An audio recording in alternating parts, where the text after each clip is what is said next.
Sir, जातीय जनगणना को लेकर कांग्रेस ने मोर्चा खोल दिया। तमाम राज्यों में जो चुनाव हो रहे हैं वो जातीय जनगणना का मुद्दा उठा रहे हैं और मन से ऐलान कर रहे हैं कि हम जातीय जनगणना कराएंगे जब हमारी सरकार आएगी। तो ठीक बोल रहे हैं ना। और ये मुद्दा तो सोशल एक्टिविस्ट जो है इतने सालों से, जिसकी जितनी संख्या भारी उसकी उतनी हिस्सेदारी, ये नारा तो जगदेव बाबू ने लगाया था कब, 60-70 के दशक में, कि 100 में शोषित 90 है, 90 भाग हमारा है। कांशी राम जी ने 85-15 का आंकड़ा लगाया, नारा लगाया था। और जाति जनगणना 1931 में हुई थी आखिरी बार। उसके बाद जाति जनगणना नहीं होती है, शेड्यूल कास्ट शेड्यूल ट्राइब की जनगणना होती है। वैसे सरकार के पास, मैं आपको दावे के साथ कह रहा हूँ, सारे आंकड़े मौजूद होंगे, उनके पास हैं आंकड़े। वो आंकड़े जो है वो प्रकाशित नहीं करना चाह रही है, क्योंकि इससे ये सवाल सिर्फ आरक्षण का मसला नहीं है, ये मसला प्रतिनिधित्व का है और संसाधन में हिस्सेदारी का है। एक बार अगर जाति जनगणना आ गई तो ये पता लग जाएगा ना किसके पास कितना ज़मीन है, किसके पास कितनी संपत्ति है, किसके पास स्कूटर है, किसके पास साइकिल है, किसके पास मर्सिडीज है। तो ये आया कहाँ से, ये भी पता लगेगा ना। देश के संसाधन में लोगों का भी हिस्सा है, तो ये तो अच्छी बात है। और कम से कम इसके लिए मैं सोशल एक्टिविस्ट लोगों को बधाई देना चाहता हूँ कि लगातार जो पिछले 10 वर्षों से हम लोग भी लगातार ये सवाल उठा रहे थे। अब जैसे बिहार में आ गया ना, कास्ट सर्वे आ गया, तो उसमें तो स्पष्ट हो गया ना कि पिछड़ा जो है, अति पिछड़ा जो है वो है 36%, पिछड़ा जो है 27% है। शेड्यूल कास्ट की आबादी भी 19% से, साढ़े 19% से ज़्यादा है। तो भाई जब बिना किसी आंकड़े के, बगैर किसी रिसर्च के आपने EWS कोटा लागू कर दिया, कोई आंकड़ा नहीं है, कुछ नहीं है, और EWS में आपने 10% लागू कर दिया, पॉपुलेशन 15% है, 15% में से आधा तो कम से कम क्रीमी लेयर के ऊपर होगा, तो 7.5% को आपने 10% आरक्षण दे दिया। और यहाँ जो 63% है उसको आप 27% में निपटा के रखे हुए, और वो भी जो है वो भी कंप्लीट नहीं हो रहा है, वो भी कंप्लीट नहीं हो रहा है। तो अब तो मैं पॉलिटिकल पार्टीज ये सवाल उठा रही है, और कांग्रेस चूँकि एक राष्ट्रीय पार्टी है, अगर वो सवाल उठा रही तो जाहिर है कि बीजेपी से तो छुप रही है ना। बीजेपी तो हलफनामा दे रही है सुप्रीम कोर्ट में कि हम नहीं करा सकते जाति जनगणना, तो छुप रही। तो इससे स्पष्ट हो गया ना कि आपने जब 14 में मोदी जी की सरकार बनी तो उस समय इलेक्शन के पहले क्या कह रहे थे कि हमको नीच बोल दिया, मैं पिछड़ी जाति का हूँ, पिछड़ी जाति का हूँ। तो ये तो आपका नैतिक दायित्व था कि कम से कम पिछड़ी जाति की जनगणना आप करवा लेते। लेकिन 10 वर्षों में एक भी ऐसा पॉलिसी हमको बताइए, एक भी कमीशन ऐसा बना हो कि जिसमें पिछड़ी जातियों के उत्थान के लिए बना हो। उल्टा हुआ है, सरकारी कंपनियां बेची जा रही हैं, ठेके पे दी जा, नौकरियां ठेके पे दी जा रही है।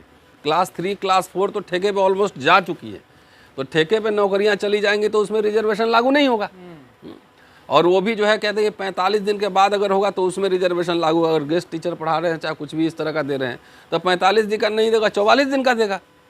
लेकिन सर सवाल ये है ना, जो 15% जिनकी बात कर रहे हैं, जो अपर कास्ट लोग, वो डर उन्हें इस बात का जाति जनगणना से ना कोई डर नहीं। आप जो कह देते हो मर्सिडीज कितनी है, प्लॉट कितने हैं, फ्लैट कितने हैं, जमीन कितनी है, इस बात को लेकर वो दहशत में है लोग। नहीं तो जानना जरूरी है ना भाई कि कितने फ्लैट। तब भाई जब तक आंकड़े होंगे तो सरकार पॉलिसी बनाएगी ना उस तरह से कि आंकड़े जब होंगे तब ही हम सब मान लो कि हमको कोई एजुकेशनल पॉलिसी बनाना है किसी के लिए, या किसी समाज किसी सेगमेंट को बढ़ाने के लिए कुछ बनाना है, तो उसमें उसके आंकड़े तो होने चाहिए ना। तो बगैर आंकड़े के पॉलिसी, जैसे आपने EWS, तो मैं अभी भी गैर संवैधानिक कह रहा हूँ, 48 घंटे में आपने पास कर दिया। और कास्ट सेंसस की मांग इतने दिनों से हो रही है, लेकिन तभी कास्ट सेंसस नहीं हो रहा है। EWS से क्या आंकड़ा था? अगर सवर्ण पहला जातिवादी आरक्षण है EWS, अगर सवर्ण गरीब है तो जाति व्यवस्था के कारण गरीब है या सरकार की नीतियों के कारण गरीब है, दो में से तय करना होगा ना। ऐसा तो नहीं है कि सामाजिक जाति की वजह से वो गरीब है, वो सरकार की पॉलिसी जैसी है, ये सारे पॉलिसी जो है ना अडानी के पास पहुंच रही है। लेकिन आप कई ब्राह्मण कह रहे हैं कि EWS ले लो, पर जैसे व्यवस्था बनी हुई ऐसी बनी रहने दो इसे। नहीं, वो तो संभव थोड़ी है, 21वीं सदी है ना, भारत इतना बड़ा डेमोक्रेसी है, तो जो वर्ण व्यवस्था की बात करें वो थोड़ी चलेगा यहाँ पे। वो रेसिस्टेंस तो होगा, उसका प्रतिरोध तो होगा। कुछ लोग खड़े होकर कह रहे हैं कि अब बंटवारा होगा। किस चीज का बंटवारा होगा? ये सारे संसाधनों का हिस्सेदारी। नहीं, बट हिस्सेदारी होगी ना। अब कितने रिजर्वेशन लागू हुए हैं, कितना किसके पास जमीन है, सब जमीन भी बांटो। मोदी जी कह रहे हैं कोई जाति उती होती नहीं है, गरीबी से बड़ी कोई जाति नहीं है। हाँ हाँ, दोनों कहने के लिए तो जो बोलते हो, तो फिर नीची जाति पिछड़ी जाति क्यों बोले थे? जब तो गरीबी, तो कम्युनिस्ट पार्टी भी गरीबी की बात कर रही है। तो आप मोदी जी कम्युनिस्ट शासन या सोशलिस्ट व्यवस्था लाने जा रहे हैं कि मोदी जी यहाँ पूंजीवादी, वो भी क्रोनी कैपिटलिज्म, मोनोपोली कैपिटलिज्म ला रहे हैं ना, कि एक ही व्यक्ति रहेगा, one nation one leader and one capitalist.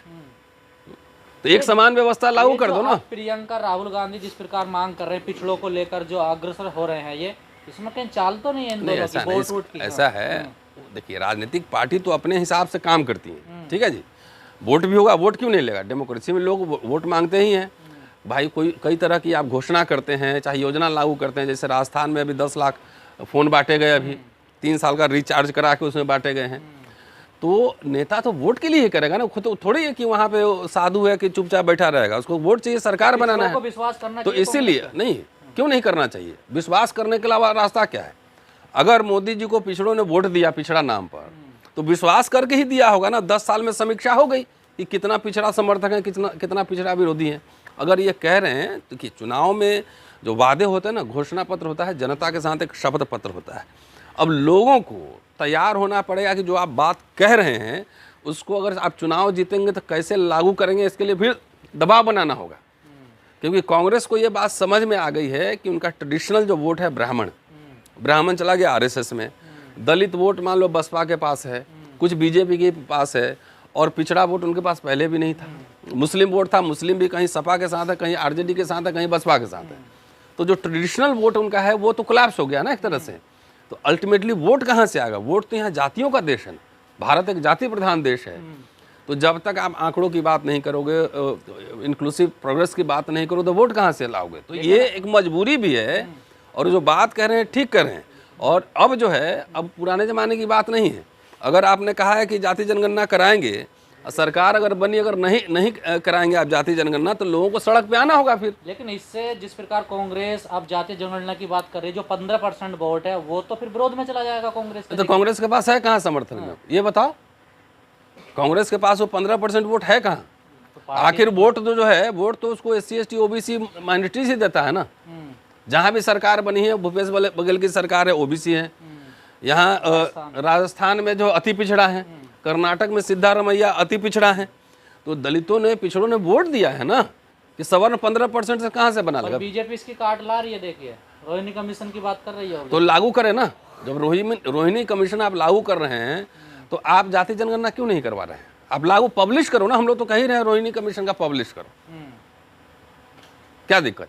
अब जैसे राहुल गांधी ने कहा, मीडिया वालों से पूछा कि भाई इसमें कितने SC ST OBC हैं, तो सबसे पहली बात समझिए, ये जो सवाल सोशल एक्टिविस्ट लगातार उठा रहे थे, अब पॉलिटिकल पार्टीज प्रेस कॉन्फ्रेंस में भी कहने के लिए ये मजबूर हुई है ना, कि भाई पत्रकारों से भी पूछा जा रहा है कितने हो यहाँ पर।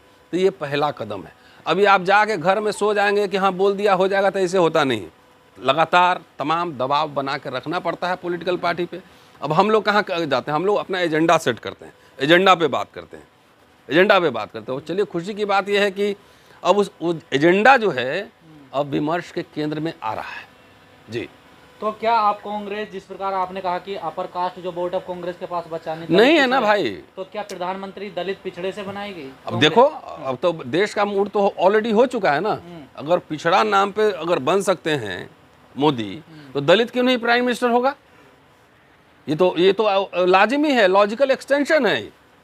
अब ये देखना होगा कि अगली सरकार जो आ रही है, इसी सरकार के पॉलिसीज को आगे बढ़ाएगी या कोई अल्टरनेटिव एजेंडा सेट करेगी। और आप जैसे कुछ लोग कांग्रेस में जो नेता हैं, जो पद हैं, उनको लेकर भी सवाल उठाते थे, वहाँ भी पूरी हिस्सेदारी अभी नहीं है दलित पिछड़ों की पार्टी। नहीं, तो लोग आवाज उठाए ना, जो पार्टी के अंदर आवाज उठाए कि यहाँ ना सचिव है ना इंचार्ज है। हाँ, तो अब भाई जब हो जिसकी जितनी संख्या उतना उसका हक है। तो राहुल गांधी दे चुके हैं ना कर्नाटक में नारा।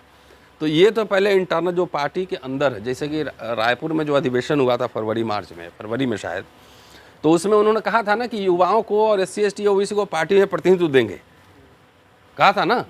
तो वो तो अपने ऑर्गेनाइजेशन के अंदर भी वो प्रतिनिधित्व जो है वो रिफ्लेक्ट होना चाहिए, वो दिखना चाहिए कि पार्टी के अंदर जो है, और वो भी किस किस तरह के लोग ला रहे हैं, ये भी इसका भी समीक्षा होना बहुत जरूरी है।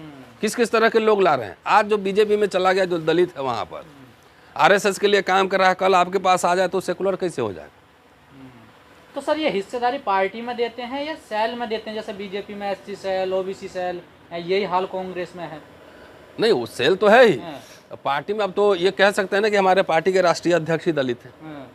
उनके 3 तो ये मुख्यमंत्री वो अपर कास्ट पिछड़े सेल हैं। क्यों नहीं बनाते सर? अपर कास्ट सेल तो नहीं भाई बनता? वो रूलिंग एलीट है ना, हाँ। बात समझो। खाली संख्या से थोड़ी देश के पूरे संसाधन पे कब्जा है, सारे मंत्रालय पे कब्जा है, तो उसको सेल की क्या जरूरत है? सारे बिजनेस उसके हाथ में है।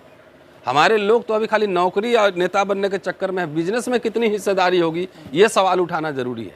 ये सरकार ऐसी पॉलिसी बनाए, कितने स्कॉलरशिप देंगे SC ST OBC को, विदेश जाने के लिए कितने बच्चों को देंगे, ये सब सवाल उठाना पड़ेगा ना। मुझे लगता है नौकरी और पॉलिटिकल रिजर्वेशन के अलावा संसाधनों में हिस्सेदारी पे विमर्श हो, एजुकेशन पे विमर्श हो, हेल्थ पे विमर्श हो, सुरक्षा पे विमर्श हो, एट्रोसिटीज एक्ट को गंभीरता से लागू किया जाए। अभी जिस तरह का हाल देश में माहौल है, आप देख नहीं रहे?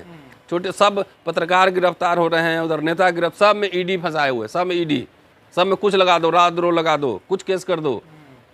और यहाँ आपको दिख नहीं रहा, दिल्ली यूनिवर्सिटी में एक प्रिंसिपल के खिलाफ FIR है, चार्जशीट दर्ज है, उसके ऊपर एक्शन नहीं हो रही है। तो पहले अभी जो पूरा जो सरकार है ये डिफीट हो और दूसरा एजेंडा तय हो।